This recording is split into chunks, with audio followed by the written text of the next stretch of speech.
Live from under a bridge in Peoria, it's Bankroll or Bust with your host, Monk.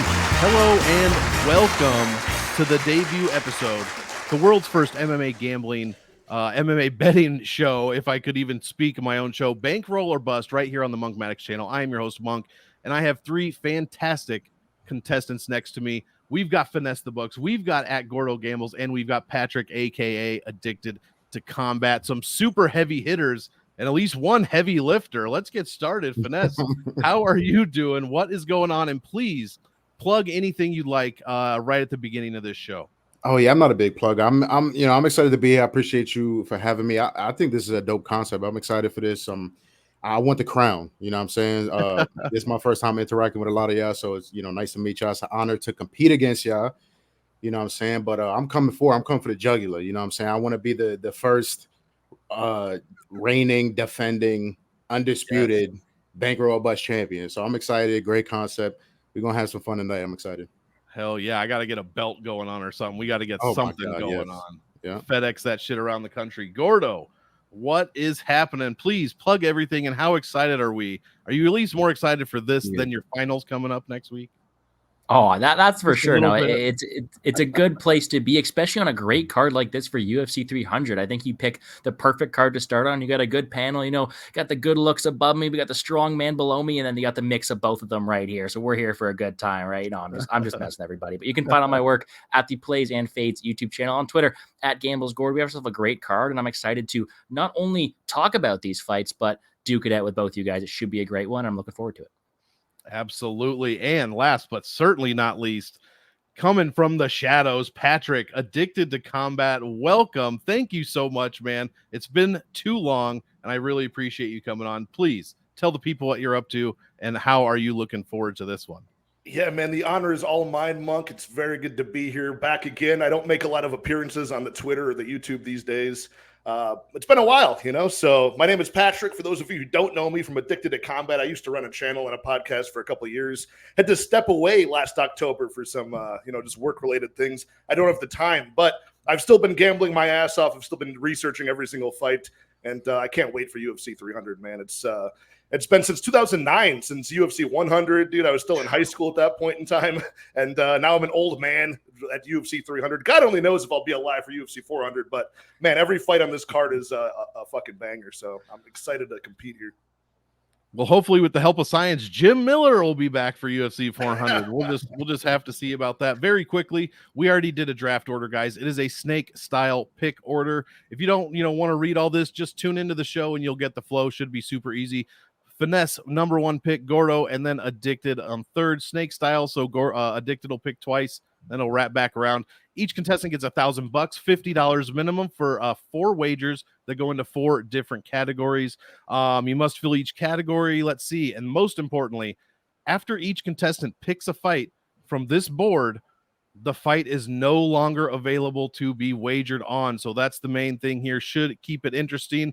And guys, I will keep track of the amount. Just tell me the amount that you're betting. I got it right on the screen here. I can let you know, or you can look at any time where you're at. So without further ado, that's enough talking and intro. Let's get started. Number one pick, Finesse. What do you got here? That's cool. I'm excited that I got the number one pick, right? Because I know exactly where I'm going. You know what I'm saying? We got to start with the main event. Such a huge card. Historic main event. So yeah, we're gonna start. We starting with a bang, right? It's only right. We're gonna go $500, Monk. 500, half, right off the jump, right? We're gonna go Jamal Hill money line. I got it at plus 120. Pretty sure it's still around that same price on most books. I know we got to keep it short, so we're gonna do just that. I think Jamal Hill has several advantages in this fight. Obviously, main talking points. Some of them on the Jamal Hill side. One being an injury. Listen, Jamal Hill's probably seen the best doctors available to him, the best medicine, the best care available to him in the world. I'm going to trust, some of the best doctors in the world that he's seen rather than Twitter doctors. So one, I don't have a concern. If Jamal's not concerned, I'm not concerned. I think Jamal is more dynamic on the feet. I think he's a more dynamic striker on the feet. It may be a little controversial, but I think he's going to be the overall faster, more powerful, fighter using all of his skills, using all of his weapons. I think, the big thing for Pereira is not necessarily speed, it's rhythm and the flow he has in there. He's just so skilled, been doing it for so long, so experienced. But yeah, I mean, extremely hittable. Alex is. We've seen him hurt. We've seen him, put out, separated from consciousness in the octagon. So, Jamal Hill's an absolute dog. Has the experience, and I think he reminds a lot of people, gets the belt back that he never lost. I think he hits him with some devastating shots. A lot of people saying, oh, Jamal doesn't wrestle. He's never really attempted takedowns, not really part of his game. I agree, but he does have the wrestling and grappling upside. I think he can use that in a variety of different ways. If he gets hurt, I think he can go to that. I think if they kind of wrapped up on a cage or Alex overextends on some of his shots, I think Jamal can use the grappling and the wrestling. So, I think Jamal Hill sleeps Alex within 12 and a half minutes. So I think we get Anu and still, but Anu, and I think Sweet Dreams gets it done and brings that belt back home. So starting off big, $500. One of many dogs on the card that I like. Let's go Sweet Dreams money line. There we go. Hill plus 120, half the roll on it. I love it. What a hot start. And super quick, shout out to my guy Lou Betya, who just messaged me that on whatever show he's doing, he's currently breaking down fights with Fernando Padilla, and Lou has a sombrero on. So, I mean, we got to check that out after this. Gordo, what do you got? Hill, Padilla off the board. Ooh. Yeah, a lot of thinking going into this show, and there's a lot of cool concept about it. Only 90 seconds to talk it down, so lucky for you guys, not lucky for me. I do a lot of things fast, speed kills, right? So let's go. You know what? This is how in-depth I am with this show. I did my research. I went on some great great Twitter pages, just like Finesse the Books and Addicted to Combat, and I saw that I should not let this guy be left on the board for my guy Finesse the Books. I think he agrees with me with the pick this weekend. If you know me, I'm taking Max Holloway this week. Max Holloway to me is my boy. I got the hoodie, got the merch right there, but I got videos to do tomorrow. That's why I'm not wearing it. I am a big Max Holloway fan. And there's a lot of reasons why to back him in the spot. Number one, the plus money we're getting.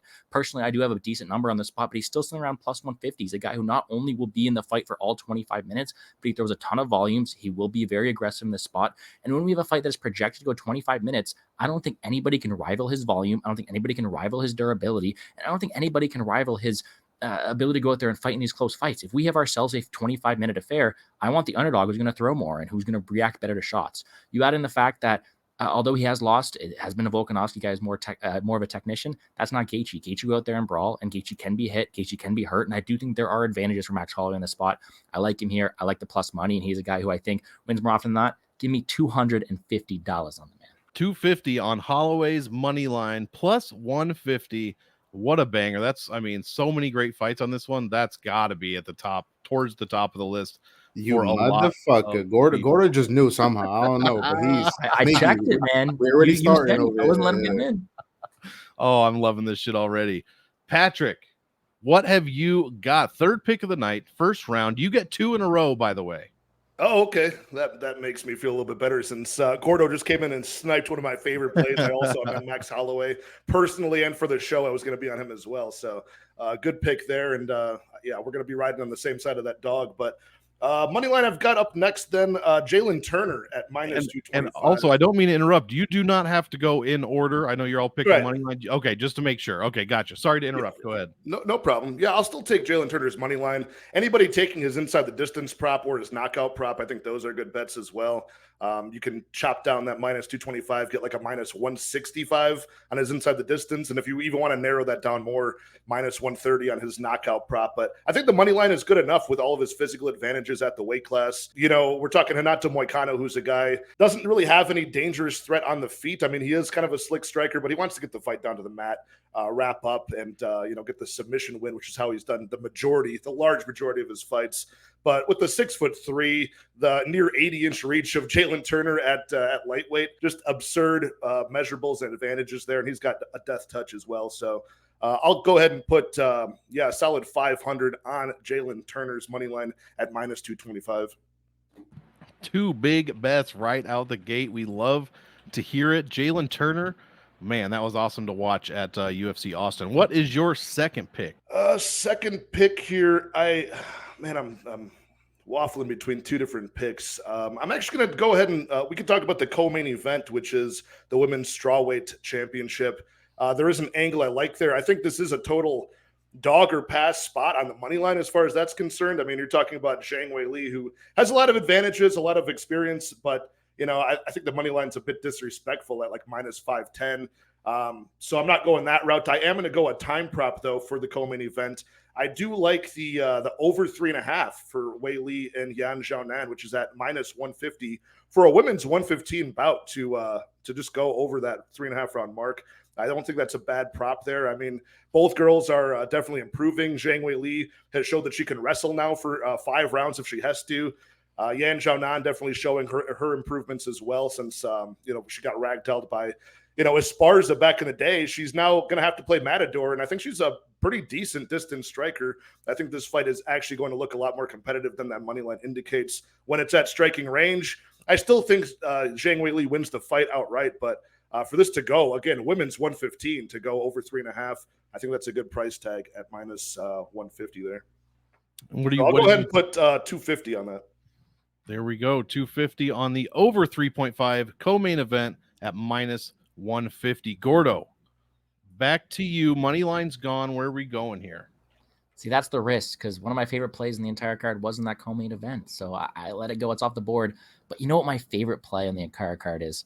It's a fight that's early on, and I'm going to take it right here. We're going to talk about our boy Jim Miller. Now, this is a fight that I have a bunch of different angles on it, all right? I think it's a great fight. You could play it a bunch of different ways, but there's one spot that's really jumping off the page to me, and that's the finish-only line for Jim Miller, sitting at +100. It is an insanely good value line here for a guy who, although he's up there in age, has a lot of the finish equity in this spot. I think if we look at the style that Bobby Green brings, he's primarily a decision fighter, and although there is a world where he's able to go out there and outpoint him from distance, we have seen toughness from Miller, and I do think most of the finish equity comes from the Miller side. Miller is a very powerful dude at his age. He also has a good submission game. And we just saw Green go out there get absolutely decimated. Like, it was a crime the way the ref didn't stop that fight. So there is a lot more finish upside of Miller. The way I see it is the biggest path to a loss for Miller is by decision. So the more KO equity on him. And I think if there's a finish in this fight, way more than 50% of the time, it is on the Jim Miller side. So I love this spot here. I'm actually wagering $350 on it, plus 100 for Jim Miller. $350. Now you said finish only, so I think we have two options. Maybe we can. This might be a confusing one. I can be talked into whatever method or wild card. Ooh, I get the option. Yes, I believe, because finish only, that would be a method bet, I assume. Well, if that's the case, then I'll put in a method, and I could put another method in wild card if I had to. There we go. Plus 100, you said, and $350 on that. Correct. All right, let's finish out the halfway point. Back to Finesse. Finesse, you have the money line gone, and you have 2 picks in a row. Yeah, first of all, I see why you brought these guys on. I love that pick. I absolutely love that pick. I played that pick already. I was waiting for the line to drop. I was, keeping close eyes, and I saw the plus 100. I was about to empty the whole roll on that. I was shocked. Jim Miller finished only plus 100. That was an amazing pick. So what I think I'm going to do now is I think we'll use the wild card. I want to get another money line here. These guys making it tough on me. They're making it real fucking tough. So I'm also going to go with an earlier fight. We're going to go the first WMMA fight of the night. Another dog. We're going to take Marina Rodriguez plus 115. Really, really love this pick. Like I said, early in the card, already 2 dogs. Let's go $250 on Marina Rodriguez plus 115. I think she has a lot of advantages in this fight. Obviously, Jessica is coming off the absolute domination of Mackenzie Dern. In my mind, there's a slight asterisk on that fight. Obviously, Dern got rid of Jason Perillo. It looks like her striking is going absolutely backwards. Probably a salty ass taste in my mouth. I bet Mackenzie in that spot, and she looked horrible. Her striking looked absolutely fucking terrible. It looked elementary, and Andrade just, hit what was there to be hit, just absolute walking punching bag. So, maybe some recency bias in that line, obviously, ended a major skid on her side with some pretty tough matchups. Zhao Now, who's fighting for the belt, Tatiana and Erin. In terms of the Marina side, I think, like I said, I think she's going to have advantages. I talked about this in the Hill fight. I think she's the much more technical, much more dynamic striker on the feet. Andrade, a lot of people talking about Andrade's, wrestling, grappling upside. I haven't seen a fight where Andrade is jumping for joy, looking for takedowns. And I think once she does look for takedowns, they're sloppy. I don't really like the entries. I don't like the timing on the entries. So no guarantee, Andrade's going to look for that game plan, especially consistently through 15 minutes. So, and I think Marina has weapons to thwart that attack, right? If Andrade wants to throw big shots, kind of crash in the range, Marina is extremely disgusting in the clinch. She's one of the most dangerous clinch artists in the game. Obviously, we knew that before the Karate Hottie fight, but that, just a gentle reminder how nasty she is in the clinch. So I think she's going to be more dynamic. I think this fight likely goes to decision, but I can see Marina hurting Andrade to the body. I mean, we've seen Andrade hurt to the body before. Some of those nasty ass, tie knees to the body. I could see her maybe get a stoppage in round 2 or 3. I think she has a decent amount of finishing equity, but I think the volume is not going to be close. Andrade, we know what she want to do. She want to loop and hook. She want to, kind of be low volume, look for her spots and catch the chin. So Marina, I think the movement, I think she's tough. We've only really seen her hurt really, really bad in that Lemos fight, and that was kind of a standing TKO. I think she's a dog. I think she's durable. She's going to out volume. She's going to be way more technical, way more dynamic on her feet, win a dominant decision or finish Andrade in round 2, round 3. So Marina Rodriguez plus 115. Let's go. You said I got back-to-back, right?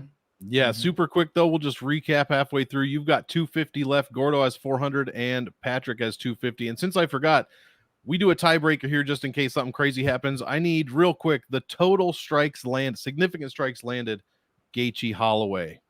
Oh, my God. Whoever can shout it out, go ahead.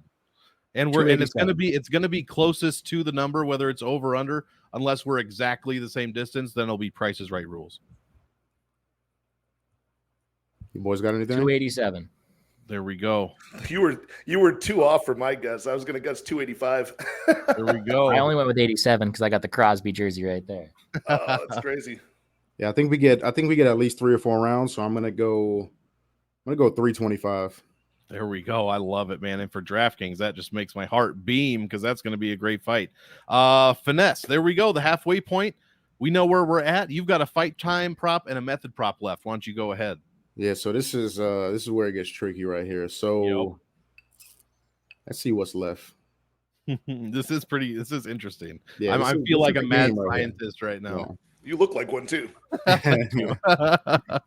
Behold this thing. What is it? I don't know. Yeah, this is where it gets tricky. So we're gonna go. Let me pull up DK actually and get all the round props. You boys took all the interesting fights. I fucking hate it. All right, we're gonna go time prop actually. So again, I haven't shot best line, but we're gonna go home Harrison over 2.5. I see minus 166 on DraftKings. I don't know if that's the best price, but shop around obviously. Originally, if it wasn't for the show, I'd be staying away from this. I probably will bet this though. I probably will bet this. I was waiting for all the lines to kind of drop, and I saw this earlier, but obviously interesting fight, right? A very volatile fight. Holly Holm's first fight in the UFC. I think she's gonna make the weight again. Got the best people and the best care around her in the world. She looks pretty trim. Definitely a noticeable difference in her physique. So I think she makes the weight. I think Holly's gonna do not Holly. I think Harrison's going to do serious damage in this division. I think she will be champion, especially in a weight class ruled by fucking Raquel Pennington. I think she's going to be the champion, which includes winning this fight. And we all know how she wins fights most of the time, is taking people down. Obviously, Holly's takedown defense is pretty good. I say well above average. But Kayla's a different beast. I think. I don't think Holly Holm has really been in there with anybody. So this fight can go over, I think, many ways too. I think Holly can kind of be beating the fuck out of her, and keep it standing for over and kind of we go to decision that way. I think Harrison can get a game going, and Holly is as tough as they come, in my opinion, especially for WMMA. So if Harrison gets on top and dominates, we can still, just chew up minutes, chew up rounds. So I'm gonna go over 2.5 minus 166. I got 250 left. We're gonna go. Let's go 166. Let's go 166. Perfect. There we go. So we've got Holm Harrison over 2.5 at minus 166. Boom. Gordo gambles. You've got fight time or wild card. Yeah, I'm thinking it's tough because you have to figure out too when it comes back to me, right? I had all my time props gone. I had 4 time props I really liked, and they're gone. So now I'm down to my 5th option. I'm going to take it here so I don't lose the only one I have left. But how much do I leave in the tank? How much do I leave for my long shots? Right. So that'll be interesting. Let's just take it here though. I will take I'll go with the fight doesn't go the distance in the Jiri Prochazka versus Alexander Rakic fight. And to me, this is a fight that is inspired by the aggression of Yuri Prochazka. When you look at the style that Rakic brings, he's not a guy you necessarily want to bet unders on because he is content to strike from distance. He's a guy who's a very technical kickboxer. He's okay to pitter-patter from the outside. But what we have in front of him is a samurai ninja warrior, whatever you want to call him, in Yuri Prochazka, who's going to walk forward, he's going to scream at you, and who's going to throw with fight-ending intention. In doing so, he leaves himself to be hit, he leaves himself to be countered, and what that brings a really volatile affair. I think the pressure that Yuri brings is going to be able to break someone here, potentially like Rakic, or Rakic able to find the counter shot. Either way, I do think a finish materializes. The best line I see right now is -190. Monk can confer on that. But if that's the case, we will do $285 to win 1.5 or 150. There we go. 285 on Yuri Rakic. Fight does not go to decision at -190. There we go. Patrick, method prop and wild card left. You've got 250 and a great big cigar. What are we doing here? Yes. Just to go back to that, not to waste too much time. Who do you guys think is a straight up pick for? We got time too. The winner of Prochazka and Rakic coming back. Who do you guys just as an outright? Who wins the fight?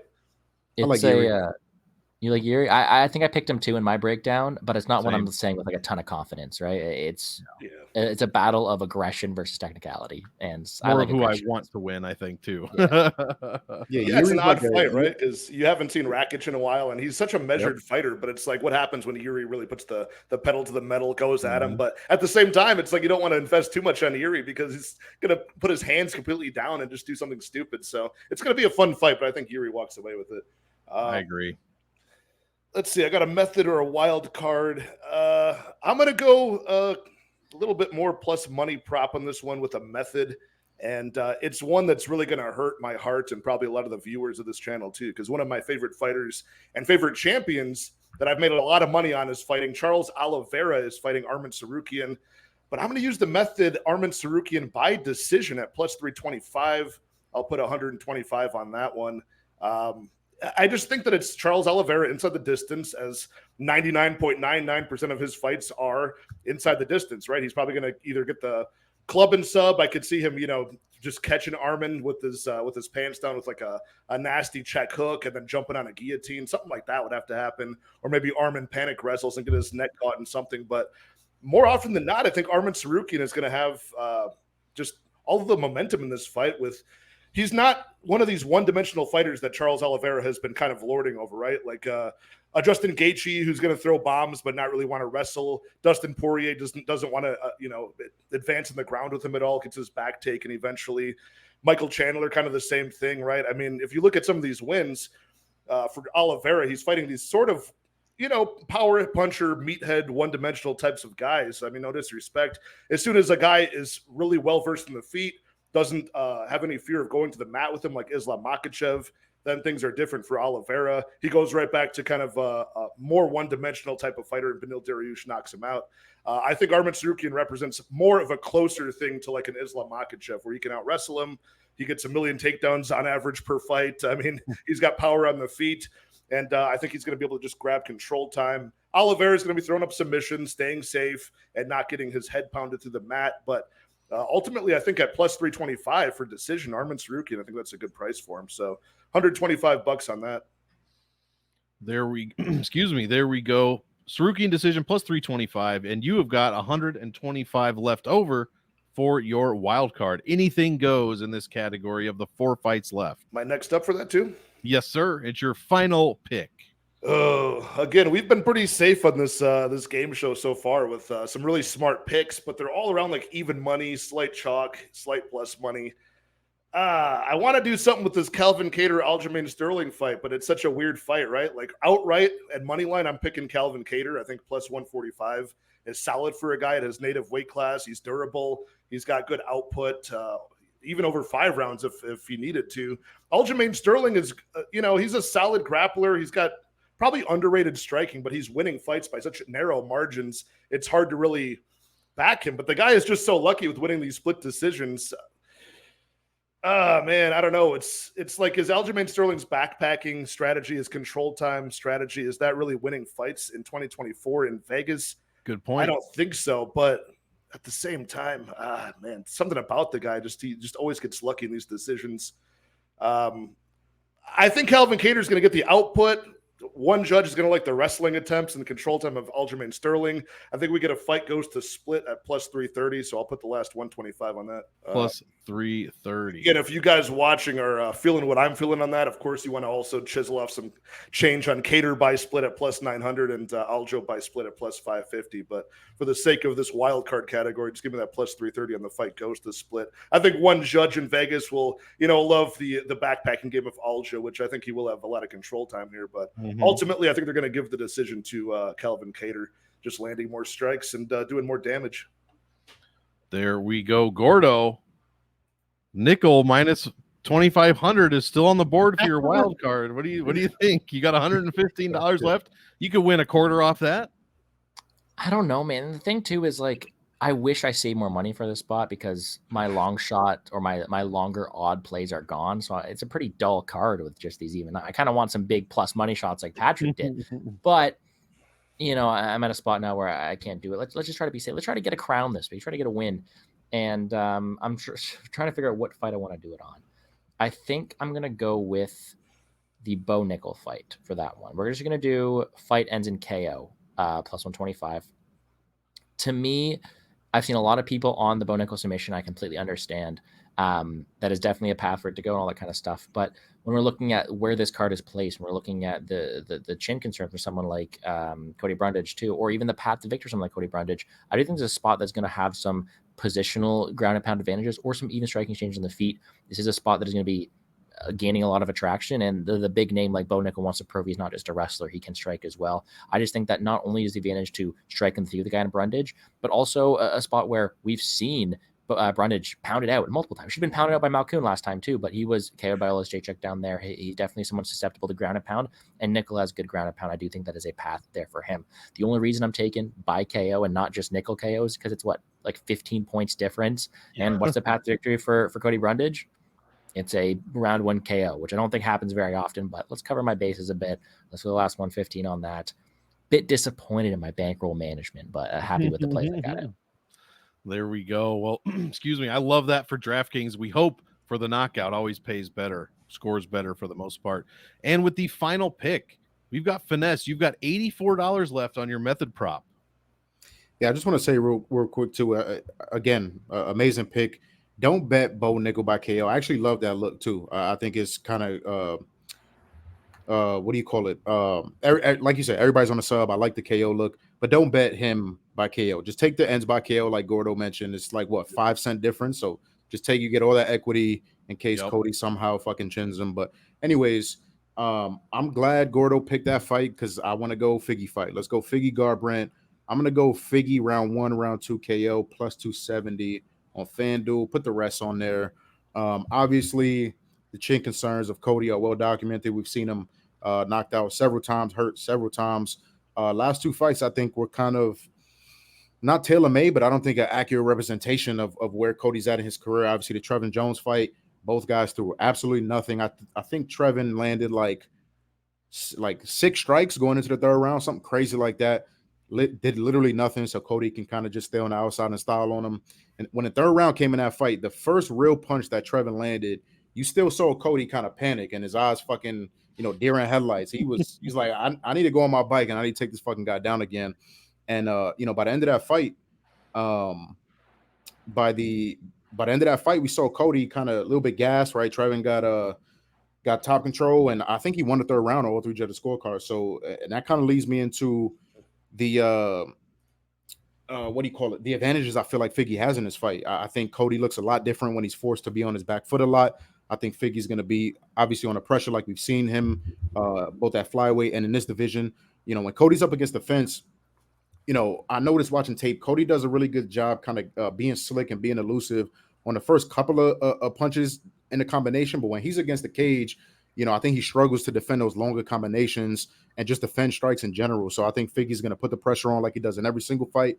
We've seen Cody knocked out by flyweights. Kai Kara separated him from his consciousness. So, he's going to have to be extremely perfect for 15 minutes. And I don't think that's going to happen. We've seen Figgy, Figgy can be low volume and kind of give minutes away. But I haven't seen a Figgy fight where he does not, at some points in that fight, bring war to his opponent. So I do not believe that Cody can fight through the war that figure's going to bring him. So I think he's going to touch his chin, and I don't think Cody can get past that. Obviously, we take him round 1, round 2, so hopefully it don't come in round 3, but I think it comes relatively early. The bookies do too. So yeah, let's go a little plus 270 to end the night. Really like that. See, that's the exact same play I had lined up ready to go, and I was on the fence. I was going to say too, like if I make a lot of money tonight, it sounds like, or Saturday, it sounds like you're going to make a lot of money on Saturday. We align on almost everything, so I like it. Well, weirdly enough, Yusuf Lopes is the last unpicked fight. I think I could have predicted that, to be quite honest. I think that would have been on the short list. Let's very quickly go over what we have. Everybody spent their 1,000. Finesse has got the Hill money line plus 120. Holm Harrison over 2.5. Figueiredo round 1 2 KO, and Marina money line. Gordo Holloway money line. Prohashka Rakic fight doesn't go. Miller finish only, and fight wild card. I just typed fight ends in KO. Can you please tell me who that was? Bo Nickel and Cody Brundage. And it was what? Bo Nickel and Cody Brundage. Yeah. Okay. Yeah. There we go. At 125. And then Patrick, Jalen Turner money line, co-main over 3.5, Sarukian decision, and Cater Sterling split. We've got some interesting plays here, man. That is going to do it, guys. Be sure to tune in. Obviously, we don't know who wins. I will be until after Saturday. I will be doing a small short show going over the results on Sunday, so expect to see that. I'll probably just go live on my channel, so we will contact the champion. Hey, maybe if they're around, they can come and say hi. But either way, whoever wins, unless it's Gordo because he has finals, will be back hopefully next week or 2 weeks from now to defend the crown. So guys, Finesse, Gordo, Patrick, thank you guys so much for being on the debut show. This was a lot of fun, and I think it's got wheels. So I really appreciate you guys making the time for me. Best of luck to you on all your bets, everything, etc. And with that, guys, I hope you all enjoy the fight. So enjoy. And we will see you in the next one. I love it. You only come here if you like that stuff.